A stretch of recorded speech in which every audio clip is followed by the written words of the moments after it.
Alicia, and this is my March 2017 monthly reading wrap-up. So this month has actually been a pretty productive reading month for me.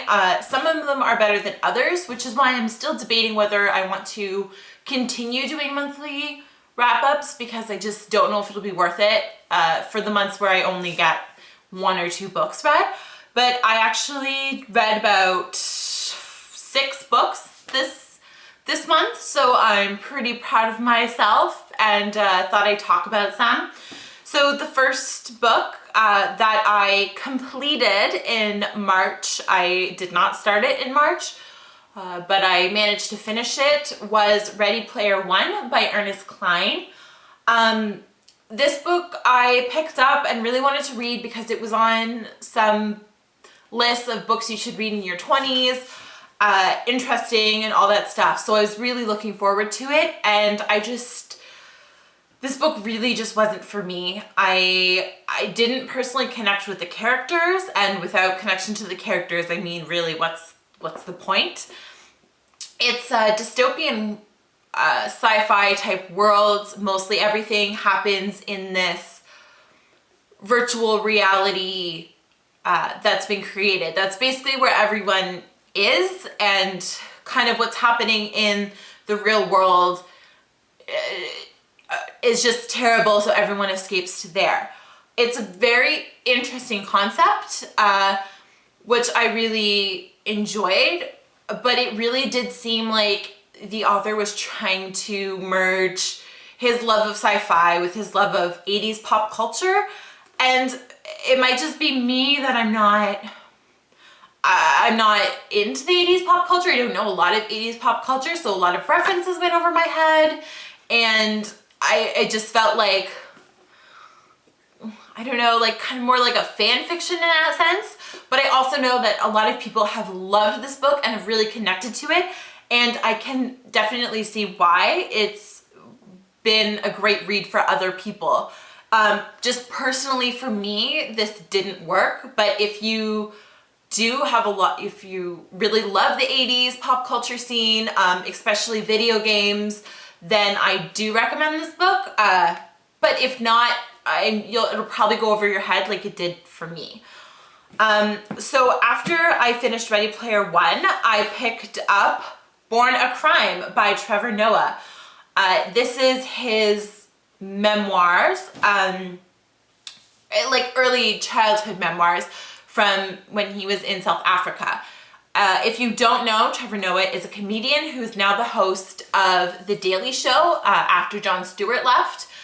And he grew up in South Africa, and this is really the only part of his life that he talks about.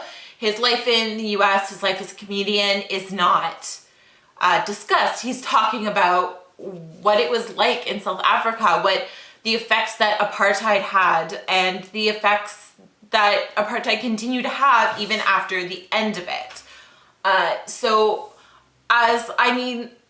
I've read about apartheid in South Africa before, and obviously it's a terrible, bad spot in our history. But this really gave it a humanity and personal account. Everything I've read on apartheid has been academic writing, and if you have read academic writing, and if you haven't, it's a very sterile look at subject matter. So this brought a humanity to it that I hadn't seen before, and it's really good, and it's really beautiful. This one I definitely 100% recommend. He is a great writer. I mean, I am assuming he wrote it. He seems like somebody that would write a book, but maybe it was a ghostwriter. But I, for some reason, have a better, I am more willing to believe that a comedian wrote their book than anybody else. I, for some reason, feel like comedians are more comfortable with writing. But either way, it's a great book. So this is a read. And then I read a book that I don't have with me because I borrowed it from work. It was a YA novel. It was called Optimists Die First, and it was just okay. I mean, it was fine. There was nothing particularly special about it, but nothing particularly that I hated. It was just honestly kind of something that I did on a Saturday. I read it, and that really is all the effect that it had on me. So I don't really have much else to say. And then following that, I started One Day We Will All Be Dead and None of This Will Matter by Scaachi Koul. And I have done a review on this. This was my first book that I reviewed. It's a book of essays that are personal essays to Scaachi, and they're amazing. She's hilarious, and the writing is great. And she seems like a fantastic person. And I get to meet her in mid-May. And I'm really looking forward to it because I'm pretty sure we're going to be like best friends. Or I'll be kept away from her so I don't scare her. But either way, I'm 100% sure that we're gonna be best friends. So we'll see how that works, and definitely 100% read this book. It's fantastic. If you have any, if you wanna know more about it, you can check out my first review. It's a little bit halty and weird because once again, it's my first review, but it's great, read it, fantastic. And then I moved on to another fantastic, absolutely in love book called The Best Kind of People by Whittall. Again, my second review was on this book. It's great. I loved it. She really dives into humanity, and I just really like that. It's all about the effects that a convicted sex offender, or not convicted, I'm sorry, accused sex offender, the effects that has on the family. What do you do when somebody you love is accused of the unthinkable? And it's just really interesting, and it looks at things that I hadn't thought of before, I hadn't even considered. So this you should read. It's also fantastic. I love it. And all right, so my next book, the last book that I read in March, was a YA novel called If I Was Your Girl by Meredith Russo. I think that this book is good in what it was trying to convey. It's a book about a transgender girl who transfers schools to get away from where she used to go and is being harassed and bullied and such. And, moves to a new school and finds friendship and love and all of that stuff. Again, it was good in that.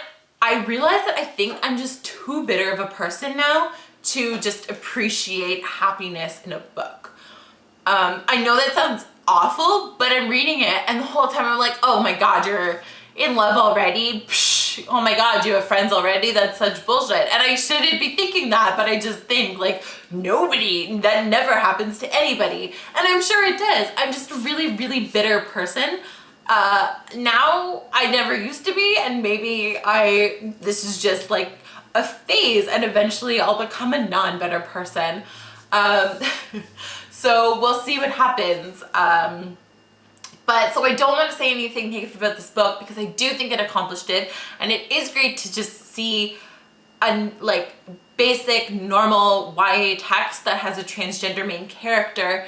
That is fantastic. I am a huge fan of LGBT representation in all literature. I'm a fan of any literature that depicts non-white heteronormative relationships in general. Like, it's not, white person has problem, white person meets other white person of opposite gender and they solve problems and fall in love. I just feel like that story has been told so many times, and I'm just bored of it. So that's why I really wanted to read this book, and I'm just too bitter. I'm too bitter to enjoy it. I noticed there were some things that I kind of found unrealistic in relation to her transition.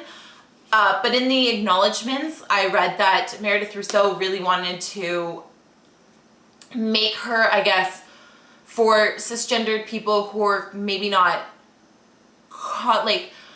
aren't used to reading about transgender characters or seeing them on TV and such, she wanted to make the character more, I guess, more easily accessible to cisgendered audiences. So I then forgive her for being like, for, you know, the surgery happening, you know, at 18, being paid for by a single mother. That's just, I follow several transgender people on Twitter and such, and I know that, you know, surgeries are hard.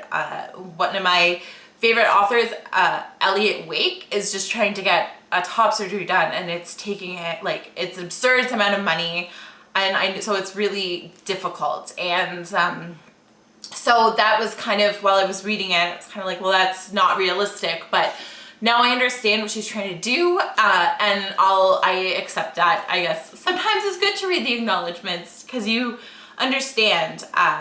So you can take a look at it if you want to read a book with a transgender main character, if you're interested in it, if you know somebody that might be interested in it. It's basically the standard plot of a YA coming of age novel. So yeah, that's all I really have to say. So this was my monthly reading list, with one exception that's not here.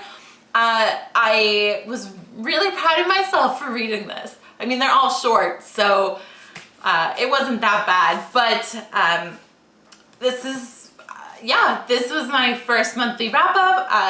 I'm not sure if I'll be doing them a lot. We'll see what happens.